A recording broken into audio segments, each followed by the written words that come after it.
Happy Friday everyone, it's another video from me. You'll be sick of my face before you know it, but anyway, I wanted to talk a bit about anxiety around training, around food, and how various day-to-day situations can cause us anxiety and how to kind of manage that, I guess, or as best we can. So for example, this morning I was in the gym doing my usual thing. Woke up today feeling quite anxious and a little bit shaky, just that horrible feeling that you get, just like a heavy chest almost. Don't know where it came from, what was causing it, but I basically had a bit of a crappy session, didn't do as well as I wanted to, came away really frustrated and angry at myself for feeling that way because I didn't know what was causing it. The same applies to sort of food. There's various situations that will give us anxiety, so whether that's going out for a meal, looking at a restaurant menu and sort of freaking out about what to have because in your mind you're like seeing all of these numbers floating around your mind as to how many calories are in that, and it's ultimately the goal, and what I want to try and achieve through this business is to try and get people to a point where you can go out for a meal without having anxiety and kind of make the right choices and ultimately live your life, because that's what we want to do. Once life is there to be lived, and if we're fretting over sort of having a piece of cake at the weekend, or if we're fretting over like having a glass of wine, if that's what you want to do, it's finding ways to incorporate that into your life without kind of leading you to then freak out about it. So I mean, in terms of training, sort of going back to that, there will be days where you're not 100%. There'll be days where you kind of have to take the hit a little bit and kind of brush it off and just get yourself back on track. So same thing applies to food. So for example, tonight, if you're going out for a meal, going out for a few drinks, it's managing the process up until that point so that you can still go out and have that sort of lovely meal and kind of eat what you want to eat. Don't skimp on going for a meal out, because when I was growing up, going out for a meal, it was like a treat. So and that's still the mindset I have these days, sort of, although it's more, I don't know, it's more of a common thing to do, is like socialise and go out for food, go out for drinks. For me, that's still very much a treat because it's something outside of your normal routine. So you want to go out and enjoy it, embrace that experience. Again, it is part of life, and having a healthy social side to health. So in terms of the facets of health, you've got social, physical, emotional, there's a few others as well, but you want to get those in balance, especially when it comes to social life, because that's basically what we live for. We don't live to work, most of us. We live to like enjoy life and embrace like nice days and embrace the awesome food that we have available to us, because food is ultimately a huge part of our days. It's just human nature. Anyway, so it's finding a balance between that. So it's not kind of getting into this mindset where you're going to beat yourself up for having that piece of cake and end up sort of torturing yourself and sitting on the bike for like an extra 45 minutes in the day just to make yourself feel a bit better. That is not a healthy relationship with food or exercise for that matter. So it's finding that balance. It's getting yourself back on track. So like I'm going to do with training, so bad session today, brush it off, get myself recovered. So I'm feeling a little bit sore, so that's probably didn't help. Anxiety kind of came and hit me out of nowhere today, but that's not every day, so it's just making the most of those good days and brushing the bad days off and getting yourself back on track. So get a plan in place, stick to your plan. In terms of food, sort of have your cake and eat it, and then get yourself back on track. It's part of life, and it's about having some sort of self-discipline it does require self-discipline. If everyone ate exactly what they wanted every single day, then the obesity crisis would be sort of triple.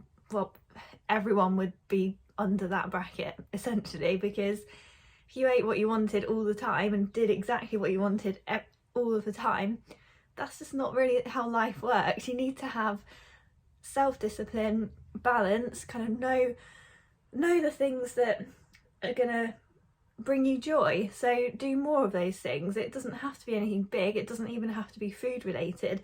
It's finding small things that bring you happiness and bring you sort of joy throughout your weeks, little things that you can look forward to. So whether that be going out for dinner, don't make it an awkward situation by panicking about what you're gonna sort of have to eat and how many calories are going to be in that meal. It's one meal in the week, so enjoy it and then get yourself back into routine. Like, stock up on vegetables, stock up on your lean proteins.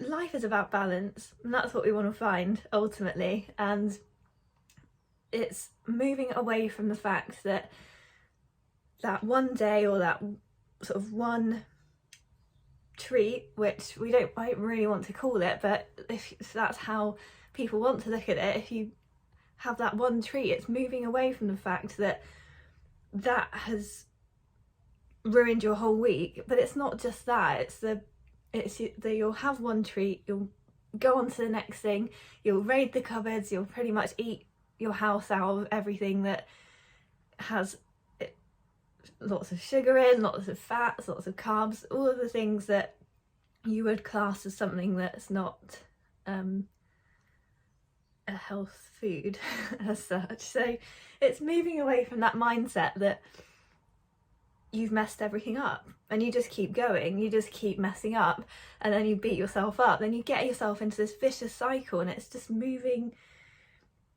finding a way to get yourself out of that cycle, because it's not healthy. It's not a healthy relationship with food, it's not a healthy relationship with yourself. So a few ways that you can sort of incorporate different techniques or different solutions to that.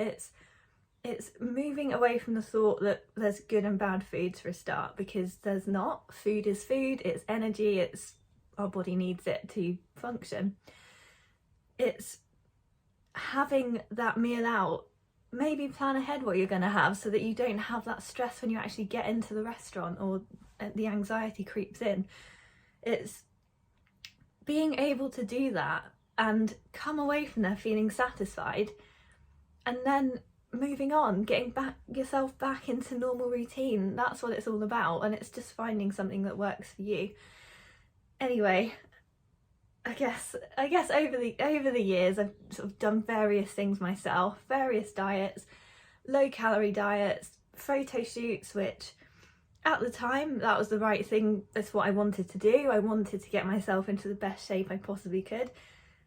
Reality of it wasn't fun. I lost 12 weeks of my life, didn't no wine, like no meals out, literally just stuck to a plan solidly for 12 weeks. And yes, it was an achievement, and yes, I got the result I wanted, but I wasn't happy. I didn't enjoy life throughout that time, and I learnt a huge amount, but it took time to get over that and build my relationship back up with food and be happy in myself. Because when you diet down so much that's not sustainable for you, because everyone is very different, it becomes quite hard, and from a mental perspective, to see yourself gaining weight again. And it's it's accepting that that's not normal. So your body will have, I believe that everyone has a various, like, their own set point where you're happy and sort of content with where you are, and it's kind of, you'll deviate away from that through life. That's just how it works. So for me, I probably have, I don't know, one end of this scale, I've got sort of probably 68 kilos, for example, is roughly where I need to start reining things back in. So I kind of never go probably 6 weeks away from being back to the set point where I'm happy and feel quite good about myself. I'm training well, feel like I'm in good shape, and things are good, sort of feeling relatively good. So I like to sit around 65, but if I drop to sort of 62, that's kind of pushing it, and that's pushing me into a realm that I don't want to be in. So yeah, it's finding what works for you, building that relationship back up with food if you've lost it over the years through various things. And that is where I can come in. So nutrition coaching, it will help. We'll find solutions that work for you, because having that accountability, having someone to kind of sound off to about what's going through your mind, like, I get it. I completely understand, like, pretty much anything that anyone could come to me with, I get it. Like, I've either been there myself, I've worked with someone that's gone through a similar thing, and it's all just about finding solutions, and that's what I'm here for. So if any of that relates to you, if I hope it helps and in some way, and just makes you kind of think, oh yeah, I find myself in that situation quite a lot, need to do something about it, and it will make my life better, then reach out. Thanks guys.